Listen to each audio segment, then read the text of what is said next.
بسم الله الرحمن الرحيم. الحمد لله رب العالمين، والصلاة والسلام على خير خلقه محمد الأمين وعلى آله وصحبه أجمعين، أما بعد. اللهم أرنا الحق حقا وارزقنا اتباعه، وأرنا الباطل باطلا وارزقنا اجتنابه. برزان، السلام عليكم ورحمة الله وبركاته. جيشتن بابتي باب الحيض، بابي حيض كدكا سوري مانغانا لكردواري دلين سوري مانغاني آفرت لروي زمانواني. حيض يعني السيلان، يعني الرويشتن. تقول العرب: حاضت الشجرة إذا سال صمغها دارك أجرهاتو بريم دار كرا أو صمغيل دردسيتن أو بيدا قتري سال حاضت الشجرة، يعني أجر دولك آوي لبروات ضلين حاض الوادي، دولك أجر آوي لبروات ضلين حاض الوادي. هذه لروي الشرع تعريفي بيناسي حيضتيها تفرمي دم خوينيكا جبلة، يعني سرشتيها، يعني أو خوينة شي سرشتيها تقتضيه الطباع السليمة. يعني أفرتي أجر لروي تندرستي والدروز بو أو خويني لي دردسي يخرج من أقصى رحم المرأة، لا كوتاي رحمكي ديت خواري رحمي أفرت لتكاتك بيدا دبيوا بعد بلوغها لباجو كبالغ دبيت بو يقرن نشانا كاني بالغ بوني أفرتيش سيا ديتني أو خويني كحيثي بيدا قتري أو خوينيش دفرمي على سبيل الصحة، يعني كاتك أفرد خويني دبيني أو نشاني تندرستيتي بيتسانا واقع أفرتك كتيك، يعني أجر جيش تمني خوي أجر هاتو سوري مانغاني نبو، يعني هر أفرتك أجر عادي راوستا سوري مانغاني راوستا أو دبيل خوي ببيستوا، يعني أو لروي تندرستيوا أو كم يكتشي شيء هي خوي جوري شفاي هم ولا يقداتن بودفر من غير سبب في أوقات معلومة أو وديت أخواري أو خوينا. لا بابي حيض دائما سيد كلا قري باز ذكري استحاضة باز ذكري واروها النفاس باز ذكري بلام زياتر عنواني بابكا أو كذا خوينين باب الحيضة بلام لقر ويجدوش تيتر باز ذكري مسألة استحاضة يعني خوين سركي أفرت أو خوين سركي كوا لدامني أفرت دردسي، والنفاس إيش معنى وكاتك أفرد من ضالي دبي أو خوينين لكاتي من ضال بون دردسي وش نفاسة أو زياتر بغلبة بباب الحيض مشهورة أو أنا تريش باز ذكري. وحيض ناوي تريشي هنا لو ناوانا كيقلو أنا حيضة ضحك بيدا قتري إكبار إعصار دراس عراك فراك طمس نفاس شي بيدا قتري استحاض أو ناوانا هي تقريبا دناوي هي أو ناوانا لكتوبة باز ذكري بلام ناوي زور مشهوري كلكتوبي فقيزات الباز ذكري حيضات يا بحيض أو تعريف حيض منزاني أو خيني شي تندرستا لدامني أفرد لدواي بالغ بون دردسيتن لا سرتاي رحم ديت أخواره أقصى عن كوتايكي. استحاضتيا بيسمان بو بيناس الشيء لبروي ديتر بيشمان دم علة أو بيتانيوي أو خويني شي نخوشيا أو خويني شي يعني أفرتك ديار نخوشيا تفرمي يسيل من عرق أول دمارك كبيدا دبيتن من أدنى الرحم لا سرتاي رحم، يعني أدنى كي لا تري عندك زارش بيدا قلت العاذل بالذالي.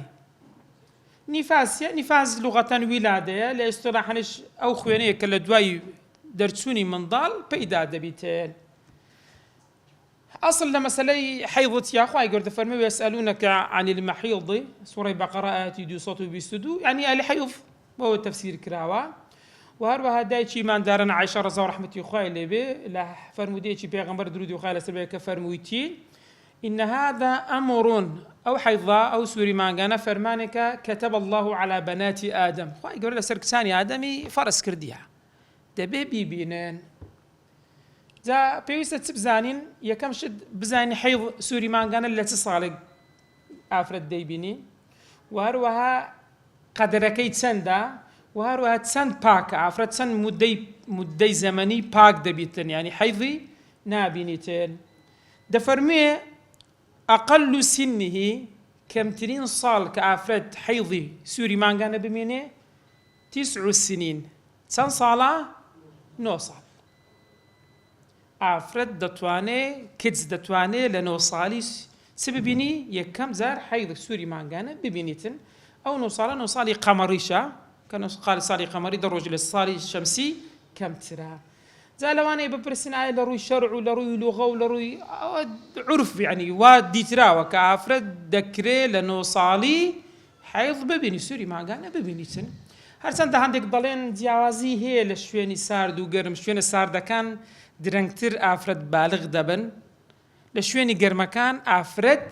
زووتر بالغ دەبن حتا وەکو عنی بیستومانە دەڵێن لە هیند هەندێک شوێنی دیارە گەرمە ئافرەت هەیە بە 9 ساڵی مێردی کردیە ئەوە دەجێڕنەوە یعنی ئەوە کەمترینی 9 ساڵی ئەدی تا چەنە ئەو ئافرەت سووری مانگانەی عادەی دەمێنێتن دەرفەرمێەوە لە حەدە لی ئاخری سنیه دیار نییەوە نازاندرێت هەندێک دەرێن سرسارە هەندێک دەرێن 45 هەندێک دەرێن 62 ئەوە نازاندرێتن هەموو ئیعتیباراتە یعنی زۆرینەی ئافرەت وا بووە لە 45 و 50 بووە حەشە تاوەکو 6 ساڵی و 6 ساڵیش ڕۆیشتیە بۆیە هیچ حەدێک سنوورێک بڵێ دیارکراوی دیار نەکرایە کەواتە ئەقەلەکەی کەوا ئافرەت سووری مانگانە خوێنی حەیض ببینی لە چەندی بوو لە 9 ساڵی بابزانین قەدەرەکەی چەندە ئەو خوێنە چەندە مودەکەی کە ئەگەر ئافرەت هاتوو دیتی دەفەرمێ وأقله زمنا وأقله نسرايا أقلەکەی چەندە يوم وليلة يعني کەمترین سووری مانگانە شەو ڕۆژێکە دەکرێت ئافرەت شەو ڕۆژێک سووری مانگانە عادەی خۆی ببینی و لە پاش 24 ساعاتی پاک ببتەوە ئەوە ئەقلەکەیتی بەس ئاگادار بن ئەوە متصل يعني لەو 24 ساعاتەی دەبی بەردەوامی و ئافرەتە خێنی ببینیتن لەو 24 ساعاتەی وأكثره أدي زورتريني سوري مانغانا كوا أفرد لعادة دابتن دفرمي 15 بازدر روج بلياليها بشو كانش بازدر روج بشو روج بلام أوا أجر هاتو يعني حتى أجر متصل جنبي لو بازدر روج الشرط نيتو بازدر روج وكو أو يضرب 24 ساعات للسريك هم هر خوين وهر خين نادا كريدم نادم أو أفرتا خوين جنبي نيتسن بس ئەوەی ئەقلەکەی شەو ڕۆژەکە نەوە بە بەردەوامی کەوا باس کراوە ئەوە چۆن زانیمان پازدێ ئەو دیارە ئیستیقرا یعنی سەیری ئافرەتەکان کرا زۆرینەی عادی ئافرەتەکان ئەوها بووە بۆیە ئەوەش کە ئیمامی شافعی بە نەسیشکەوە باسی کردووە ڕزای خوای لەسەر بێ کەواتە ئەقلەکەی چەند بوو شەو ڕۆژ زۆرترینی 15 ڕۆژ لەگەر شەوەکەشی ئەدی ئەقەلی تۆهر چەندە مادەمەیە هيك زورك باز ابو باز كذا من توانيا تفرمي اقل طهر بين حضرتين سندا اويش 15 يوما بلياليها اويش باز رجا يعني هر افرتك قال باز رجا زيات خيني ديت دبي شي هذا تخيني استحاضه وزاري بلام طهر دروات طهر زيات رج دروات يعني حتى النمونيه اللي كتبي فقه باس كرايا كتسندي لروي الطبيو او رولوانيه او شي كبيتن ئافرەت ئەگەر سووری مانگانەی نەبی منداڵی نابێ وازانم شتیواتان بیستێ وەنیا لە کتوبی فقی باس کرا يعني حتى یەک لەوانە یەک لە فەقیهە بەڕێزەکان دەفەرمێ کەسێک کە جێسی قبوو پێی گوتم وتیتی کەسەکە گوتی دایکم گوتیتی ئەمە حەیضم سووری مانگانەم نەدیتیا دایکم یعنی چیە یعنی منداڵیشی بووە یعنی منداڵیشی بووە بەخوا دانەوە کۆی گوتی کەواتە ئەقەلی تۆهریش کە گوتمان 15 شو 15 روجا بلا ولا حد لي اكثر شين يعني حتى نمونه هي باس قرات فرمي افرت اقول له 6 صال زاحي ديتها لا 6 صال يكثر يعني مدة تسان روجا سوري ما كان بو عاد بو او يتكهر هم يباقوا بو فرمي ولا حد لاكثره لبو زوريني طهري حد شين يا باب زين كسك حكمي حفظتي افرت انا كاتك توشي سوري ما كان دبن سيانس حرام دبي فقال ويحرم به يعني حرام بحيض ما حرم بالجنابة بجنابة حرام بو ايش حرامه مون من صلاة قراءة قرآن دز ديدان لقرآن و اوش تاني كوا بازك بلام اقدر من حيض لجنابتي اغلظ ترى يعني او حكمي زياتر وتنترى جنابة سوكتر هيش تالا تساوي اقدر من باشا بويا او اضافاتي تريشي هي ما حرم بالجنابة وتتريش عبور المسجد إذا خافت تلويثه ئەگە ئافرەتێک سووری مانگانەی نەعادە بوو بە ناو مزگەوتدا ڕۆیشت زانی خوێنی لێ دێتە خوارێ و ناو مزگەوت پیس دەبی ئەوە حرامە ئافرەت بێ بدابسیت حتا وەکو لە مەجموعە دەفەرمووی ئەگەر ئافرەتەکە ئەمینیش بوو لەوەی کەوا خوێنی لێ ناتکێ ناکاتۆ سەر زەوی مەکروهە ئەو کاتی مەکروهە بۆیە یەک لەو شتانەسیە عبور المەسجدی ئین خافت تەلویثەوە ئەگەر زانی ئەو مزگەوتە بەخین دەبی و پیس دەبێ دووەم شت وەسەوم بە ڕۆژوو ئەوەش حرامە ئافرەت حتا ئەگە ئەو ڕۆژەی کە لەناو سووری مانگانە دەگری صحیح نییە ئافرەتێک بی لە عیدەدا بی لە عادە بیتن سووری مانگانە بی بە ڕۆژش بە ئەو ڕۆژێ سەحەتی نییە دروست نییە حەدیث بکا باشە کە خلاص بوو سووری مانگانە دەفەرمێ وەیەجیب قەضاؤه ئەوە قەزای ڕۆژەکەی خۆی دەکاتەوە بەڵام بخلاف الصلاة بەڵام نوێژ ناکاتەوە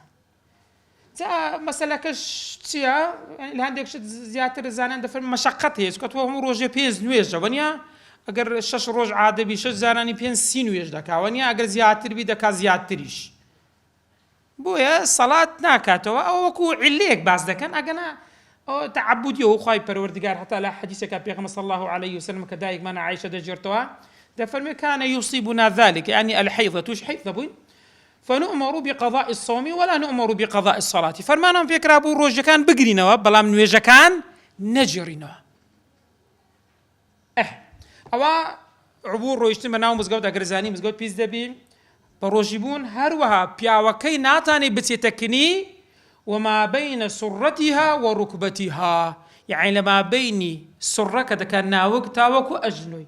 ئەوەش حرامە لەو ناوەندەی کەوا پیاو ئەگە بچێتە لای خزانی خۆی لەو ناوەندەی دەبی حتا پەڕۆکێکی بەسەر شوێنە دابدا ئەگەر بیوێ دەستەگەمە یان شتێک لەگەری بکاتن بەڵام حتا هەر لە کتوبی دەفەرمێ حرام هەر تەماشاکردنیش لە حالەتی لەو کاتی کە دەفەرمێ فاعتزلوا النساء في المحيض دیارە لە فەرمودەیە کە ئەبوو داود ڕزای خوای لێبی بە ئیسنادێکی جەید هێنایەتی أنه صلى الله عليه وسلم سئل پیغمبر صلى الله عليه وسلم بسیاری لێکرا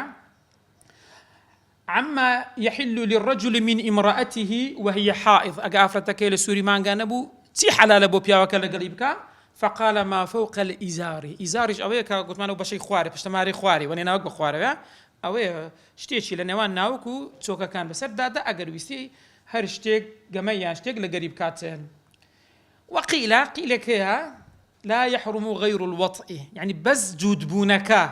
كدخولي كبرين فرج دكاو بس لو قيلها بس بقيل هنا نق لمقابل ويتر دكريتن يعني بس جودبونك نبيتن كناية أو كناية لبوي كوا بياوك أقدر بين لو حالتي تنها وطء يعني جودبون لبيشوا بلام أو لو قيلش ديارة حتى لحديث كيتر بنك إمام مستفرمي اصنعوا كل شيء إلا النكاح أو شيء نكاحيان تعريف بتذكر يعني تفسيره كان بوطأ كردوا يعني تزودبون تنها تزودبون أجر بس تزودبونك دخولك نبي لبيشوا أو يترهد استجمعك هرش تقول الخزاني خوي بك والله أعلم لسر أو قيل ريبي ددري باري ما مصلا لا شندري باس ما كرت وما بين سرتها وركبتها أوش حرامة ما بين السرة وركبي حرامة هي شيء لقرب كاتن لا لكن أقول شيء ها لا ليز نسخك نمديت يا وهيزني هلون ده أو باسي ويدك يعني حرامة ما بين السرة والركبش لقيل قلت ما تنها لا يحرم غير الوطوط يعني تزودبون قال قر خزانك يا خوي تزود ببيتن ئەوە زانی مانەشتانی کەوا لە سەری حرامە و دەبی خۆی لێ بە دوور بخاتەوە باش ئەگەر ئافرەت لە سووری مانگە نەتەواو بوو یەکسەر دەتوانی ڕۆژی یعنی دەستمێژێ بشوانێژێ بکە یەکسەر دەتوانی یعنی پیاوەکە لە گەری زوود بی هەتا لە مەزهەبی شافعی ئەوەش حەدێکی بۆ داناوەکو مەزاهیبەکانی ترنیا یان یەکسەر بە ڕۆژی بی یان پیاوەکە دەتانی کە ئافرەتەکە خاین بۆ یان لە ناو عیدە یەکسەر تەلاقی دە سووری مانگانە ئەوە چەند شتێک دێ باز دەکاتن دەفەرمێ فإذا انقطع ئەگەر هاتوو خوێنەکە ڕاوەستا چکە لەبەر خوێنەکە شانە حرام بوونیا ئێستا خوێن ڕاوەستا دەفەرمێ لم يحل بۆی حەلال نییە قبل الغسل غسل ئەوە غەسل نییە پێشی غسل هیچی بۆ حەلال نییە تەنها دووشت نەبێ غەیر الصوم بە ڕۆژی بوون یعنی بۆ نمونە ئافرەت ئەگەر پێشی نوێژی بەیانی پێشی فەجر پاک بووە خۆشی نەشوش داخلی ڕۆژی نوێ بوو نیەتی هەبوو ئەوەی سەر داخلی چ دەبێ داخلی سۆم دەبێ بە ڕۆژیە خۆشە خۆشی نەشوشتیە وانیا دروستە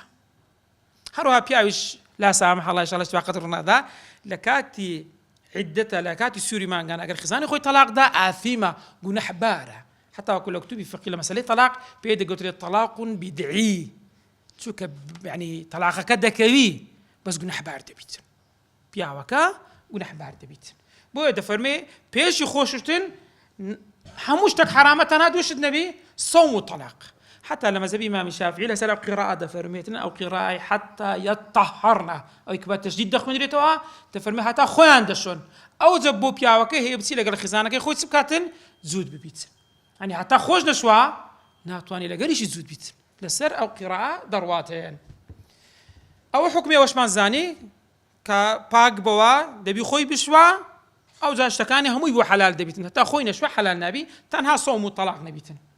دين السر حكمي حيث ما نتاوكرت أو زارتين السر استحاضة خوين سركة والاستحاضة تعريفها كما كرت قلت من أو خويني كالدامي أفرد يعني ديت أخواربة بردامي ديتن كاتي ديارني أوا وخويني استحاضة دقا خويني دائما حيض الجوازة خويني حيض التنشانية هي دوات ردين السري باسيان دكين بالي رب ناوي كتويني باس دكين إن شاء الله فرق كردين لنيوانيان دفرمي والاستحاضة خوين سركا حدث دائم يعني بيدسنويجيتي بردوامة حتى لدامين وافرته أو خويني بيت أخواري وافرته سيا بيدسنويجا بلام أوا حيض نيا قدار بنا وتيا أو استحاضة كواتا حتى الدفرمون زانيان أجر بدي دويني سردوات الباز ده كان نيجي دبي بكا كداس نيجي دشواتن دبي بس نيتي أو داس نيجي بشوا برفع حدث ناتش كحدث لسوي هرناستي بركوبته باستباحة الصلاة يعني نيجي دخو حلال كردن شكوا حالات شيء استثنائية ريبي دريكوا نيجي بكاتن والاستحاضة استحاضة سبو وتان خوين سركا حدث دائم وكتسوا كالسلس بفتح اللام نسرع ونيا كالسلسي سلسي بول يعني مي سركا شون أو كسي مي سركا هبيتن إذا عندك حل هي تسيب كعباشة شون ويجي خوي بكاتن تفرمي فلا تمنعوا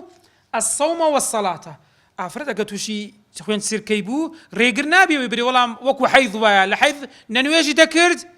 نروشي دقر دنيا هو ما نعنيها يعني كاتب بيني وجه خوي بكا اگر رمضان يجبو بروجيش بيت حتى روجي سنتي والله اعلم دبتاني تشيشنيا بس دكاتن ادي تسبكا باشا وكسا تفرمي او باس ما كنت فلا تمنع الصوم والصلاه او للضروره تكون الضروره دبي وشتانا بكاتن فتغسل المستحاضه مستحاضه افرد كيخون سلكيت سكا فرجي خوي زالي كم دشوا بشوشتن انزاو وتعصيبه تعصيب يعني بس نوي زا بهر نوعك دامين خوي دبستوا كوا اخوين نيت خواري درسته حتى اقول نمونه بوهاتوا او قديما اساس زياتر لو انا عفرت جوكو بياو شورت بكار بيني ونيا شورت زياتر اسانتر زاران دله ديتواني دوخين غناو قد خوي ببسيتن بروك غلا بيشو بيبالا بشتو لا دوخين كي قيم كالا بيش واش قيمك دامين خوي بيتسليبكا بيدابخاتن بي قباتك كوا اخوين نيت خواري حتى وكو ضلين اگر الزور زاني دي تخواري دتاني لوكا بكار بيني قماش بكار بيني دينا فرجي خوي دابني تا وكو خينيت سليك لكات نويج راب غري لكات نويج راب غريتين بكاري دينتن بلام اقدار بن لكتبي فقيه دفرمي اگر بروجيبو نابي او لوكا بتيتنا فرجي تكتر دبي وكاتي روجكي بطالبيت دبي اقاي لخوبيت كوتا وتعصيبه يعني دي بستوى زا عندك نمونة كابو بريزم باسكر فلا تمنع الصوم والصلاة أو نازم مدري أو من بيش يخزدا وكي كالسلسي فلا تمنع تعو أو باس ما كرت فلا كواتا حيث استعاضة صوم وصلاتي رينا قريتين لو اشتانسكو بيغم صلام أو أفرتي كحمني كتي جحشاتا لا بيغم صلام فرماني بيكرت كوا خوي بونو عي خوي بباريزيو نويجو روجكيش بقريتين إنزا فتغسل باس ما كرت أدي تصدق أنا وجهك تصدقاتن دفرمي حكمي تفصيلي كي فتغسل المستحاض فرجها أو فرج خوي دشواتن وتعصيبه باس ما كرت سون ديكا إنزا دواي أو تتوضأ إنزا دسميج دشوا تسكاتك دسميج دشوا أقرب بير تعمل تيمم يتسمعنجو كانش تيمم دكي دخولي وقت أول دخولي وقت دسميج دشوا بيشي دخول وقت ناتانيت سكاتك وتتوضأ وقت الصلاة كداخل يجبو إذا كشوشتي تسمي كشوشت يكسر وتبادر بها بخيرات تستكا ميشكاتك خوينا كي راقرد يا تسمي كي زود شو تستكاتن بوي ميجاكي بكاتن يعني تا كون ميجاكي دكاتن خويني لا داميني ني تخوارج كو حاتنا خواري خين سيلي دي دستميجي دسجيتن وتبادر بها أي تبادر بالصلاة باش أديك تأخيري كرت يزحلتك هي تفرمي فلو أخرت لمصلحة الصلاة تأخيري كرت داميني خوي شوش خوي بستوا تعصيبه بكارنا إنزان يجي تأخير كرت بلام لبس تأخير كرت كسترين ستري حورين عوركين أبو آفرتك ونيا صدق باش لو حالتي أوا تحت سترك يعني تاوكو بروك زلك شتيك بيداتك أو درستها أو تسون بدي بداويس شرط يونيفرسيا يقولوا أنا سترة دبي خوي دابش ونيا أو درستها هروها وانتظار جماعة دكريتن حتى بمثالي راو بسيطة وكو جماعة جدي دكريتن راب وسيتين أو أنا لم يضر أو أنا عذر دكريتن درستها وإلا أديك لبوشت أنا نبو خوشي تأخير كرد حسنا تو خوارني خوار تو عاوي خوار دوا تو قصي كردن دري فيضر زرر يعني عند اسمي جاكسلي دي دشت كواتل اتوقر تو او مرزانتينا زي خوانا خواسا خوينش هات خواري او لكات بخيران وجد كرد او وجد درست تشينيا بلا ما اهمالي لخود بو او كاتي درسنيا بود من فيضر على الصحيح لسا غير مقابل رأي صحيح ده فرمي درسته ضررين وكو متيممي ويا باشا ذكري بهم نوجه شي دبي مستحاضه وافره تسمي خوي بشوايانا بلى ويجب الوضوء لكل فرض بو هر فرض دبي تسمي بشواتن وكذا تجديد العصابه في الاصح يعني او بروكي كخوي بي تند كردبو كخويني تخواري دبي تسلب كاوي دبي بغوريتن بويا لها فرمودكش كبيغمبر صلى الله عليه وسلم بفاطمي كتي ابي حبيشي قلت توضئي لكل صلاه وهرنو يجيك سبكا دستمش بالشوا وكذا أو تجديد العصابة كسر ننوي دكاتوا في الأصح إلى رأي أصح قياسا على وكو تجديد وضوء أو زار الدين السر أوي زاروها هاي دبيني عفرتك فرجي خوي شوشتيا تعصيب خوي جوان تند بستي توا بلام دبيني خين راهستا نويجيش تانا كرديها دكري بودست نويجي نويجا كيف كان دبي دست نويجا شي نوي بشواتوا سكو دست نويجا كيتر قلت ما تسني الدينيتن استباحة الصلاة ونيا ليش حلال كردن ونيا بلام أورف بلام أقرأ وأنا معنبون من أوكاته حزك هذا بيني خين راوستا أو حالة ثانية وهو بك خين ده هذه زو خين راوستا دريت ذاك باشا ولو انقطع الدم أقر خين راوستا سكاتك بعد الوضوء شهان وضوء أو وضوءك بتسنيتك شو اشتتي استحاضة ونيا استباحة الصلاة كرديبون منا بيش تنويجا كشين كرديا ولم تعتد انقطاعه وعوده بلام أو عفرت يعني بيان نقول يعني حتى الدكتور بي نقول يكاك أو خينك تازات الراوس أو تواو يان أو خينت ناية توا عادت نبوك أو خينة بيتو بون منا كس بي نقول بو يان أو اعتادت وابوك واخوينكي ديتوا بلام ووسع زمن الانقطاع يعني مديك هي مزالة هي تسميجة دروس بشواتوا نيتي رفع الحدث نيجا كيف كاتن أو ده بيسو كاتن ده فرمي ووسع زمن الانقطاع وضوعا والصلاة وجب الوضوء ما دام هستي كل خين راوستا مزالي أول شيء دسميج بشوا نيجا بقى ده بيسلن دسميجة دروس بشوا بنيتي رفع الحدث بيتن نيجا كيف كاتن كواتا أو حالة تانية بباس ما كرت هموي تيا هموي عذرة لبيويست أجا بيويست نبو عذرة كان سليدين نامين عذرة كان نامين بو دفرمي وجب الوضوء دبي دسمش بشوا توا تأيرا كسب سياري هي بريزان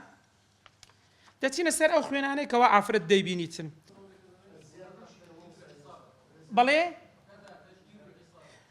غير كدسميجي دوم دشواتو لونو يجي تشير دبي او بروكاني كخوي بي بس بو بغوريتن او اي بغوريتن اتا باس يا وجدك هذا فرميتنا واقر حسي كل درا بيز بوا چکە لەسەر ڕەئی مقابلەکەی دەرێ ئەگەر سەیری کرد پیس نەبوو هیچ بەخوێندنەوە دروستە بەویش بکاتەوە والله أعلم كإشارة بكرة فصل فيما تراه المرأة من الدماء باس يا أخونا أنا دكين كوا أفرد دي بينيتن أو أخونا أنا بابزان سيا كوا أفرد دي بينيتن فصل رأت أو تأي تأنيث فاعل كي كوا أفرد تاعك داربن رأت بيني أفرد يك بيني تي بيني لسن سن كتيا سني حيض سني حيض قلت ما تسن صالي بو لا صالي أفرد يك بيني كتيك بيني سي بيني أقل حيض تسن بواسمان كرد شعور وجهك بلام ولم يعبر ولم يتجاوز أكثره يعني لباز أكثر كاش تسن بتازا باسمان كرد لوي كم ترنبو لوي سبو زياتر نبو فكله حيض همو يدبت تساوا دفرمي أو همو حيضة واضح بران كم تركيتيا شو روجك لتمانينو صالي شو روجك أقديتي شو روجك خويني ديت لأنه صاليش بو أو تيا أو حيضة يعني ديتي لبازي زياتر نبو أو خينا همو تيا فكله حيض أو همو حيضة دندتن آقا داربن زا أو حيضة خينك سور بيتن رج بيتن يكم زار ببيني چەند زارە دیتیتی ئەوە هەموو کێشەی ئەومان لە دروست دەبی یەکەم زار ببینی یان عادەی وە چەند زارێکە دیتیتی بەس لێی تێک دەسیتن لە بیری کردیا ئەو کێشانە بزانین چۆن حەڵ کرا والسفرة والقدرة حيض سفرة وقدرة سفرة يعني الزرداي أو آوي يعني خويني كميلو الزردة لكاتي دماء لكاتي سوري مانغانا قدرة يعني الليل بليل آوي الليل هي صافنيا در اللون ليس بصاف بل يضرب إلى السواد زيادة برو رشاتي دروا بلام رشيتي توخنيا ديسان السفرة والقدرة هردو أو رنجي خوين حيض في الأصح لسا رأي أصح هردو كان سنة هردو كان حيضين لا رأي أصح لا رأي غيري أصح بأودا نادرة تسكت فرمي لوني أصلي سفرة وقدرة لوني أصلي دم نيا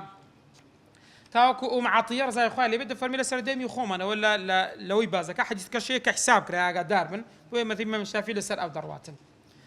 إسا زاني مان أجر شو روجك بو أفرتك لنو صالي ديتي أو تيا حيضة لبازي زياتر نبو حيضة فإن عبره أول يرشي شكا زدرس دبي لبازي زياتر أما قلت ما حتى بازي بس حساب دكين زيادة كرت أو زي سادة حكمية تريها أو باسي تدكا باسي أو يدكا أفرد بازدر زياتر خويني ديت بيدا قلت استحاضة فإن عبره أي جاوز الدم أكثر الحيض كبازدر جا أو تسن حالة يكمان هي يعني وتي كم زارة وأفرت الديبيني يكم زارة ديبيني أفرتك جنزكا تسجنزكا أوش دبت دون نوع خينا كان ليك دكاتا يعني أوتي بس ايش تخوينا كان سي شرطها رنج نوعيتك تبدرن ثخينة يعني رقيقة وهروها مرزي سيمي شانسي أو زاري بقوته بهزي أو مرزاني كوا دي كوا باز دقتن وها ببورن رنجو بونو نوعيتك بوني خوين ديار بوني شي تايبتي لي دي سشوينك تبرين دار بخينك بي بوني خيني ديار ونيا خويني عادة جوازة بوني أو لا راون لا لسه لبون رنج جان جوازة خوين رنج ديارة سوري كونيا رنج سوري ديارة سيمرز كبازك لنوع كان نوعية أو خينة شي ميوة بيتا برك يعني خينة شي صعب ارتبط لنا خينة شي اعتيادية إذا خينة اعتيادي كبرنداد بخينة لا شديتن خينة شي اعتيادي خينة شي أونيا تبيض لنا بيتنيا ونيا بس يحيض يتجاوزه أو أفرتي كم زارة ديبيني أو مبتدعة يكم زارة ديبينيتن وناس زاني تسنوعيكا ليك جان أكاتو يعني يكم زارة ديبيني بس دطاني خينا كان سليبكا ليك جاب كاتو أو حالتي يكم حالتي يكم كا يك هر يك دبتا دو أو زوا نبو حالتي دوم أو زارتي أو أفرتا دبتا أفرتي شي معتدة يعني عادي ديتيا بيشيستا بس إستا حاليا دو نوعيه يعني تخينا كان ليك زيادة كاتو أو جا خينا كان ناتاني سليبكا ليك جاب كاتو بوتسار حالتي بينزم يعني كأويش دويت كشي إضافة دبي بيد قلت متحيرة يعني سر لي الشواو أو عفرت سر لي الشواو ولا تسي يك نازاني كنجي لروي الزمن كنجي ديديتي نازاني قدرك يتسان روجة تجي عادة دبيتن يعني يشان دزاني يشان نازاني أوش دبت سيكا باسي عندك دبت حفظ زور حفظ زور إسا يك لدوا يك بإذن خواهي جورا دين باسي عندك يكم يعني فقال مبتدئا بالمبتدأة المتميزة فإن كانت أجر هاتو أو كتسا خوينكي لبازدرو زياتربو مبتدأة بلام يكم زاربو سوري مانغاني دديد خويني دديد مميزة ديزاني خينا كان ليك كاتوا خينا كان سليب كاتن ليك كاتوا زباسي نوع كان والرنج كان واشتكال ما كرت شون بأن ترى قويا وضعيفا يعني دبيني هندي زاري خوينكي زور بتوندي لداميني ديت خواري زار شوي خوينكا بهي واشي بلا وازي ديارة ها بابزاني تستاك هذا فرميتن بأن ترى قويا في بعض دمها وضعيفا في بعضه وكو رنجا كان اجمع باسكر تصدقين لو حالتي تفرمي فالضعيف من ذلك استحاضة أوي ضعيفة بتحساب دكين باستحاضة حساب دكين يعني كاستحاضة يعني سيا يعني نويجدك رجي دقري أو اشتهاني ريبيد دريت قوية كبس حساب دكين حسابكي بحيث حساب دكين لا وزا كمان خوين لا وزا كمان بس حساب كرد باستحاضة قوية كشو بس حساب كرد بحيث بلام لقوية كي آغا داربن والقوي منه حيث باسمان كرد أو سي مرزي هي آغا داربن قوية كي تازا باسمان كرد سي مرزا يكمشت إن لم ينقص عن أقله نابي لشو روجك أو قوية كم تربي أو قوية أو خوينة بهزا نابي لتس كم تربي لشو روجك يان أوكا قلت ما لشو روجك نابي كم تربي دواميان مرزي دواميان ولا عبر جاوزه أكثره نابي لبازا روجك زيادة تربيت مرزي سيميان ولا نقص الضعيف عن أقل الطهر ضعيف كش نابي لا أقل طهر أقل طهر ساندا قلت مان باقونوي نخير باز دروجة باز ودي أفرد باق بي باز دروجة كي كواتا قوية كأعقا داربن نابي لشو روجة كم تربي نابي لباز زيادة تربي أو لا قوية كي ونيا لا ضعيف كش نابي ضعيف كأقل طهر يعني دبي أو أفرد باز دروجة باق بيتن كواتا الليرة قوية كمان بس حساب كرت بحيث ما حساب كرت ضعيفة كش ما حساب كرت بيس هذا ما حساب كرت أو يكم زارة أو أفرت خويني ديد تواني خوينا كان سليب كا زداكات أو حالتي دواي أو مستحاضي دوام يعني المبتدأة بلام تسنوعك غير المميزة نازاني اللي كان كاتوا أو مبتدأة لا مميزة نازاني خينا كان لك كاتوا تازا باس ما كنت بريان قلت ما بتسن حالة خون لي دكتوها سي يانو تبون يان رانك يان نوعيتك تنوعيك باوش انا خوين اللي زياده كريتوا حتى مسألة قوة وضعيفك واش بدل ذكي الثاني واش إضافة كانت صار يان أو تأو زاري مبتدأ يكم زارة أو كتسا خوين يديت بلام لا مميزة نازاني اللي كان كاتو بزاني شهانا أوا تسون نازاني بأن رأت بصفة ديتي هندق لو خينا نوعيك ولو نوعانا لو شرطي تازا باسمان كرت بنيا أو رأته بصفتين يان ديتي بدو نوع بو بلام فقدت شرط التمييز نيتاني اللي كانت جاكاتوا جيهان بونا بيبونا جيهان ببونا جيهان رنجي توختر ورشترا جيهان رنجي كالترا جيهان يان ثخينة جيهان يان رقيقة نيت زاني اللي كانت جاكاتوا تصدق أو كسا تفرمي فالأظهر أن حيضها يوم وليلة أو تسيلي دكين كاك الضلين شو روجك أتوتها حيضتها باقي كي تلك لمان جدميني أجمعك كسي روج بي وطهرها 29 يوما بيستن روجك كي تدكين طهر يكم زارا دبيني بلام نازعين اللي كان كاتو شو روجك يبو دكين حيض شو قلت من أقل حيض سنبو شو روجك بي باقي تلو دكين لو دكين طهر باشا برايان كسبسياري هتا إيران نموني دواي أو حالتي سيما المعتادة بلام غير متميزة، أو معتادة يعني سي يعني عفرت عادة كيديتيا هي كم زار نية، أو كانت أو عفرتك جاوز دمها خويني زياتري لبازر زياتري بس معتادة يعني زاري ترج عادة ديتيا بأن سبقت شون يعني معتادة شون تعريف دكا بأن سبق لها حيض وطهر بيش استا حيض ديتيا كتسان روج بوا نوعي شون بوا رنجي شون بوا طهرش ديتيا تسان روج باق بوا يو فرقية دقر عفرتية كم زهر ببيني ونيا أو كست سلة دكا باشا دري فترد إليهما قدروا ووقتا درين كا كمان جرا بردود سنروج عادة بوي دري بون من الشجرش كواتا الشجرش بس حساب دكين حيض عادة باقي دربي سبين زكي بس حساب دكين بطور حساب دكين دري ولا مانجا كيتر بون من حفت روج بو درين كا كحفتك حيضو بسوية كيتر تيا بون من أجر مانج بسيبيتن دبتا باكر نوا أو فترد إليهما يعني لبو الطهر وحيض كيتر جيري نوا قدرا ووقتا حتى قدرك كتسان روجا وقتك تكاتيكا أولي مانجا كوتاي مانجا غير ونيا سكو بداية عادي تريديت يا تزانيتن لسرتاي مانجا لكوتاي مانجا استا عفرت وشتاني خوان تزانن حسابي خوان كردي تزانن لسندي مانجا توشي حيض دبن بلام استحاضة قلت مع حالتي شي استثناء باشا أو معتادة بتنزار يعني بديد بي بيج استا بمعتاد حساب دكين دري وتثبت بمرة في الأصح يك زاري ديد بي زار كان يدوم لسه حسابكين لسه حساب دكين أو في الأصح لسه رأي أصح والثاني مقابل بي دري بزاري كان ثابت نابي عادة دبي تنبي دود زارو زياتر لبرتسكو عادة لتيا لعودوا إعادة هذا بيدو بارببتوا إيه بزارة نابدا إعادة حالتي صار معتادة مميزة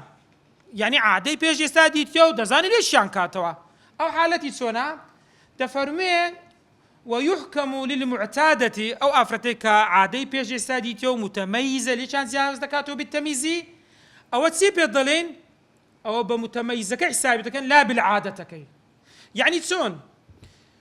بيج يستادي نوعي تشيديتيا ما نجرى بردوبون وندي تيتي شش روج خاين بو باقي روجا كيتسيا باق بو بسا روج باق با او زاري نوع خينه شديتيا بس هو خينه كانت هاد ليك كاتوا حسابي حيضك رابردو يبو بكين يان بينوي تعاملي دقر بكين لبري او خوينا اللي دكاتوا نخير كاكا اتو دبي حسبي بنوعي خوينا كو لونه سبيدلن ثخينو مسالي بون دبي بخ اولك ما دام متميز تكاوا او تاني ليش ام كاتوا احتمال عادة كتير هادوي تيكتو بهاتا بيش او حالة تجاوز ابو تفرمي ويحكم للمعتادة او كعادة تريبيتيا بالتمييز لا بالعادة ورا ما دام تزاني خينا كان لك كيوا او خينا اگر رجبو او بحيث حسابك اگر كارتربو باستحاضة حسابك ونيا او بوني لهذا او بحيث حسابك او بيبون او بس حسابك باستحاضة او ناري نتمانجي رابردو سون بو عادي رابردو تكوبي او فرق يسمو دقاي بيشوا او متميزة او غير متميز بو في الأصحي او لصاري احسن مقابله كشي تفرميك وكو عادة حساب دبيتين او حالتي سياو زاري بين زميان كتبت سن حالتك متميزة بس أو متميزة متحيرة ببورن لبين زميان ودكا بين زم أي مبتدأ دوي هي معتادش دوي هي أو تسعة أو محيرة أو تبينز مبتدأ قلت ما تسن حالتي أبوي كم تتبيني يان ليش كاتو يان ليش ناكاتو معتادة وعادة ديتيا يان ليش كاتو يان ليك ناكاتو أو بتسن أو محيرة متحيرة دكا بين زميان أوش دويت كلي صافة دبيت دبتتسن دبت حفت بينزاميان كمتحيرة دري أو كانت أفرتك أجر هاتو لباز دروش خيني زياتر ببلا متحيرة سر لي شيء واو نعزانت دفرمي له متحيرة دري حتى فقيه لأنها حيرت الفقيه في أمرها فقيه دري سريان لدرنازيزن أو سي حالتي هي برزان بينزاميان دبتتسن سي هذا بده بتحفظ النتيجة دبنتسن حود أنا قدر سي حالتك هي كم يعني أو بكوبو تنبازة كم بيش بتمسر مدنكي إما أن تكون ناسية للقدر والوقت يعني نازاني نتسن روجا نكن جيمان جيشا نەقەدەرەکەی لە ڕۆژ نەوەختەکەش نازانێ ئەوە حالەتی چەندەم بڵێ یەکەم لە متحەیرەکەی یەکەم ئەو جارەی دەزانی قەدەرەکەی چەندە بەس ڕۆژەکەی نازانی کەنجە ئەو بۆ چەند ئەو دووەمیان لە متحەیرێ سێمیان وەختەکەی دەزانی قەدرەکەی نازانی کەواتە لە یەکەمیان نە قەدەری دەزانی نە وەختی دەزانی لە ئەی دووەمیان قەدری دەزانی قەدەرەکە دەزانی چەند ڕۆژە بەس وەختەکەی نازانی ئەی سێمیان پێچوانەی دووەمە وەختەکەی دەزانی قەدەرەکەی نازانی ئەو بوونە چەندەوە متحەیرە بوونە سێ لەوێ سارمان خوێند ئەو بوو حەوت دێتە سەر متحەیرە ئەی یەکەمیان پێدەگوترێ متحەیرەی پێدەگوترێ مطلقە بە مطلقی قەید نەکرا بە هیچ شتێک دەفەرمێ بئەن نەسیەت ئەو ئافرەتە لە بیری کرد عادەتەها عادەکەی سووری مانگانەی چی لە بیر کرد قەدرەن و وەقتەن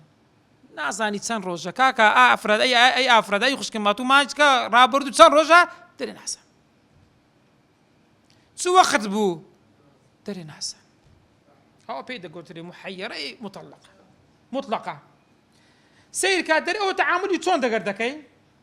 ئەوە دەرێ احتیمال تا جارە لە ئافرەت تووشی جنون بووە حالەتێک ستەشی سەدمەشی بەسەردا هاتیە تووشی نەخۆشی وە شتێک بووە احتیمالە لە بیری کردبیتن ئەوها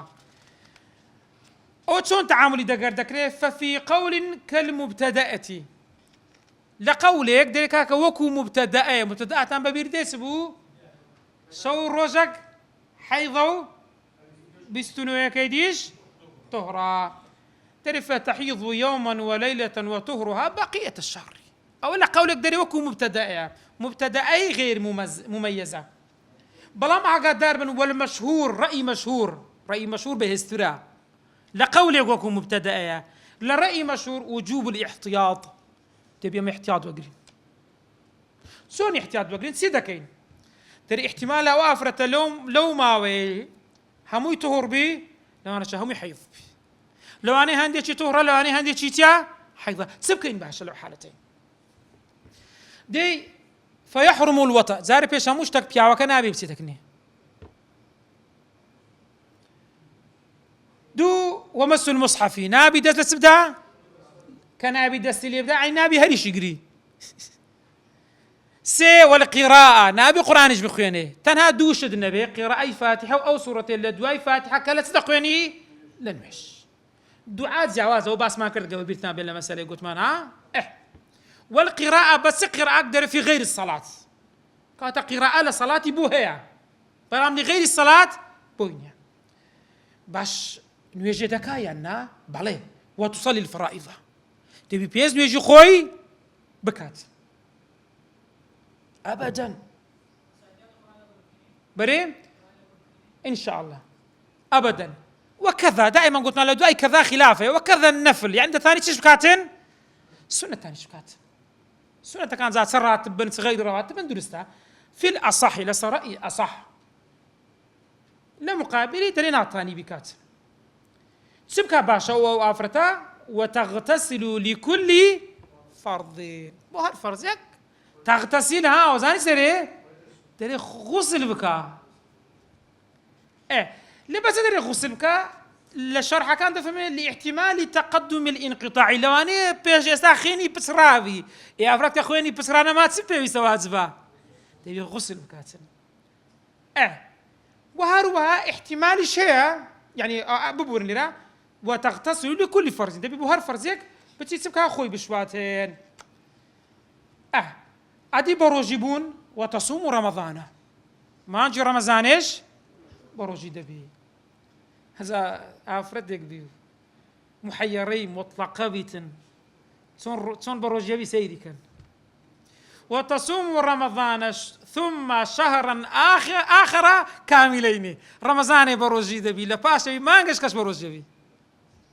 يعني دفتة أو هيش تصير روجي بطايو برناك يدزانن هيشتا سير كان بريان أقدر من وتصوم رمضان ثم شهرا آخر كاملين بالتواوي إذا كدومان بروج جبوت فرمي فيحصل من كل لهر مانجك 14 سارد الرجو بردكي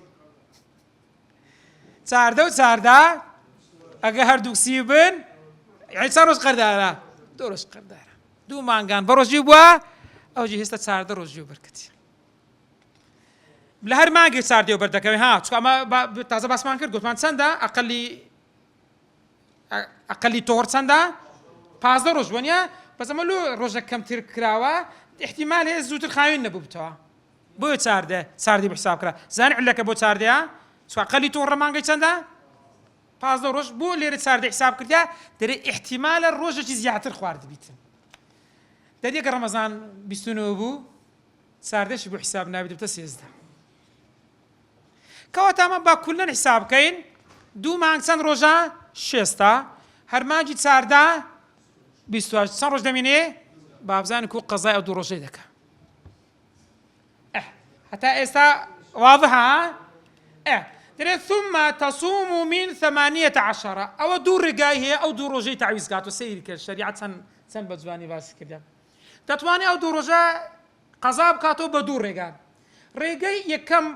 کە دەمانەوێت باس بکەین 2 ڕۆژان دەتانی بگری لە 2 ڕۆژان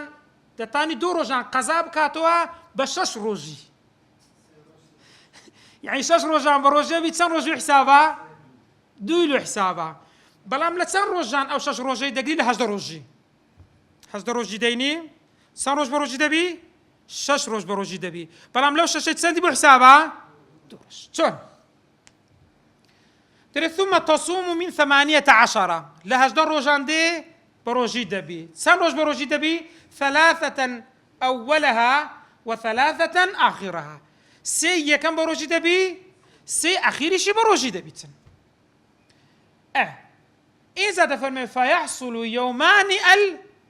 ئەو 2 ڕۆژەکەی بۆ بەردەکەوی پاشە زانیان چۆن باسی و حالەتیان کردیا 18 ڕۆژی بینە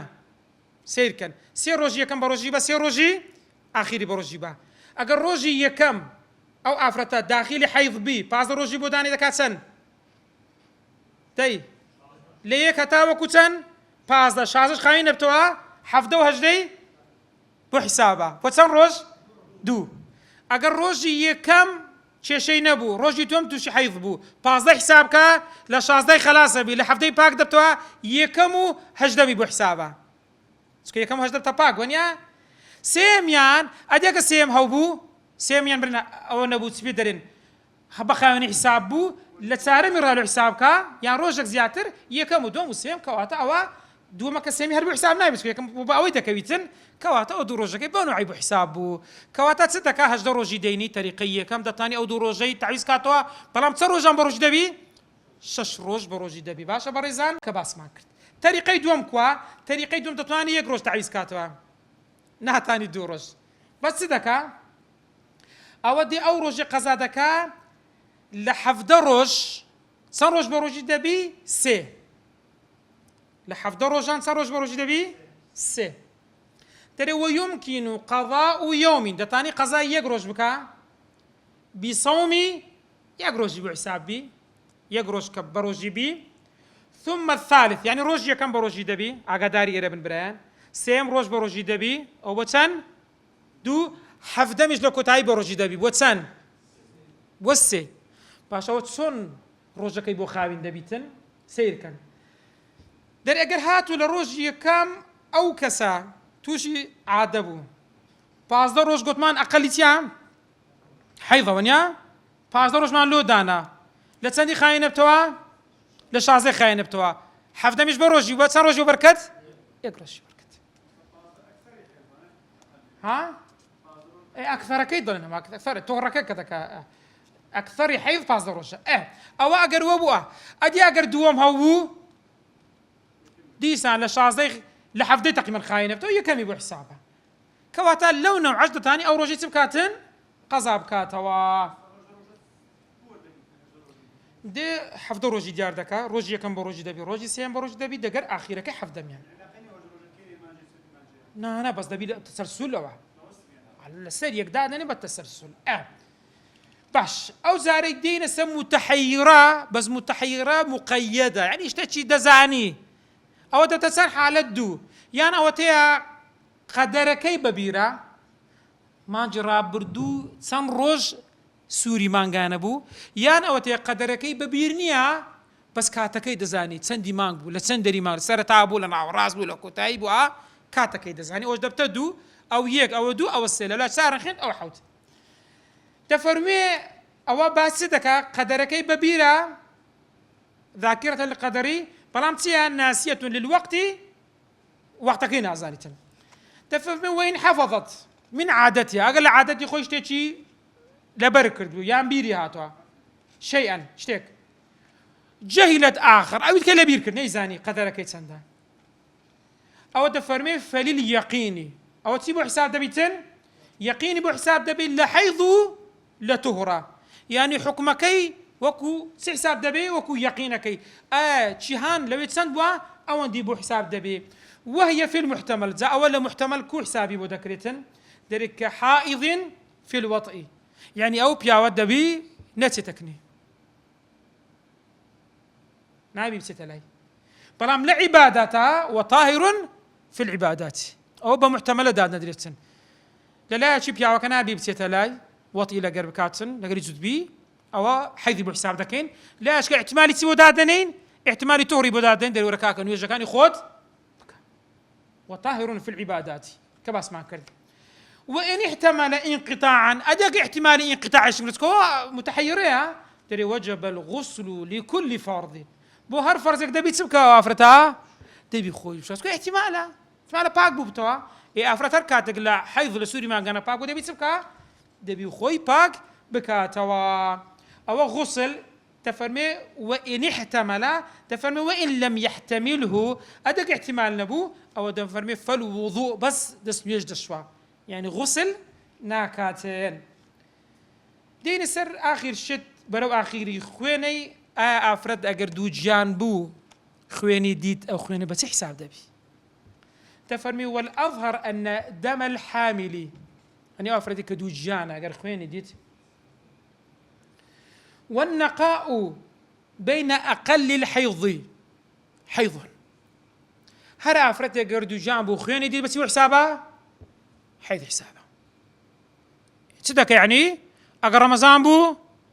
برجي نابي قرآني ناخواني نواجه ناكاتن بحيض حسابها نقاء بين أقل الحيض أما حيض زارها أفرتها قلت من أقل حيض جانبو شو روجيكا أو أقل لك أكثر كي تنبو زاروها أفراد لو باس دروجة حيضي هي سوري مانغاني هي بزاروها لو ناورا سي دورو سيرو جان باكا حيت نابيني تبيني سيرو جيه كم بون منا خويني ديت خويني حيضي ديت تزاني لك زيادة كاتوا تواتر سيرو جي بيتو هي سينا ديت أو زاري تي توا ديسان خويني ديتوا أو هيش أنا بيتا باز درس كوكت ما هتا باز ده وتاني حساب كي تاني حيز حساب كي حيف حساب ده بيت لو مدة أي أصير رجل صدقات حكم كيسي غير أجر صلاتي لس حساب ده بقضاء كاتها ونيا هي أجر صومي وهي صوم هذا بقضاء كاتها صدقة باشا ديسان أويش دري حيضة أو خايوني النوان حيضة كان يشتهرتي أويش حيضة با وافرت لونا والراسش أجر روجك دور وسيروج أجر أو ينديت